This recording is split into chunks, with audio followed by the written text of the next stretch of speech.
Really So Stories by Elizabeth Gordon. How the New Year Knows When to Come.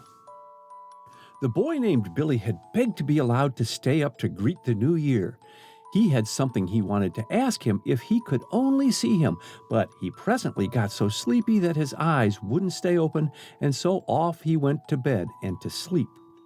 But all at once there was a great tooting of whistles and ringing of bells, and a skyrocket went whiz right past his window. The boy named Billy sat up straight in bed. "Oh," said he, rubbing his eyes, "the new year has come, and I didn't even see him." "Happy New Year, Billy," said a jolly little voice.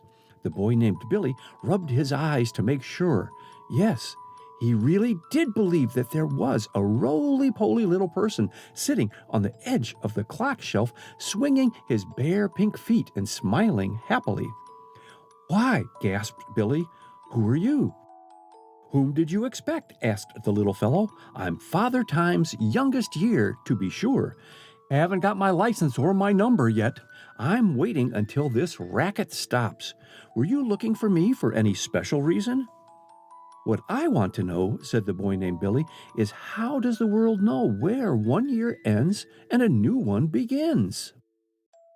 "That's some question, youngster," said the jolly New Year, laughing merrily, "and it took the funny old world some time to settle it. You see, the earth cannot be divided evenly into months and days because the time actually required for the earth's journey around the sun is 365 days, 5 hours, 48 minutes, and 46 seconds. You call that the solar year because the word solar means concerning the sun.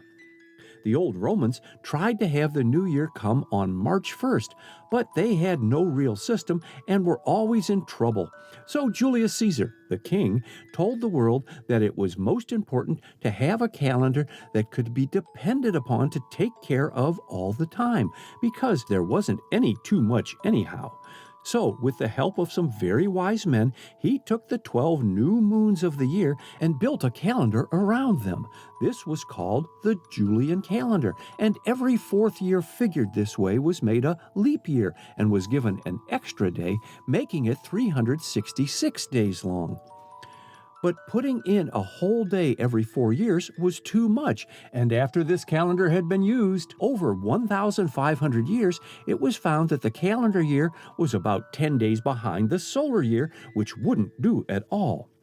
So, Pope Gregory XIII directed that 10 days be dropped from the calendar that year, and that the day after October 4th, 1582, should be October 15th.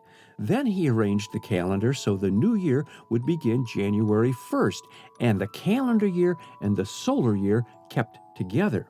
The Gregorian, or New Style calendar, as this one was called, is the one we are using today.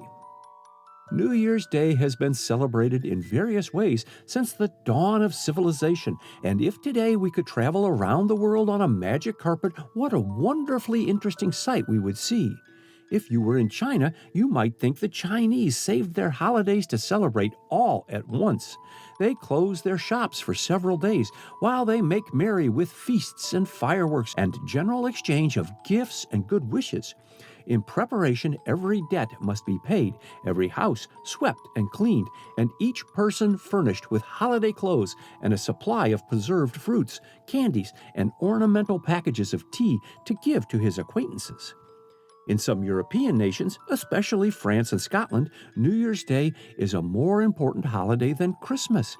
If you were a French peasant child, you might put a wooden shoe on the hearth for a gift at Christmas. But grown-ups in France exchange gifts at the New Year festival, at which time there are family parties with much merrymaking. In America, the observance of New Year's Day is varied. New Year's Eve, there are watch night services in the churches, gay street revelers, dancing, and theater parties, and New Year's Day is a time for general entertaining and visiting. However, the old custom of keeping open house and making New Year's calls has practically disappeared. People are always glad to see the new year and always welcome us in some glad and cheery way, went on the new year, and it has always been the custom among all people to exchange gifts and greetings in the name of happiness on New Year's Day. The old year is supposed to take away all sorrow and sadness, and the little new year is supposed to bring nothing but happiness into the world.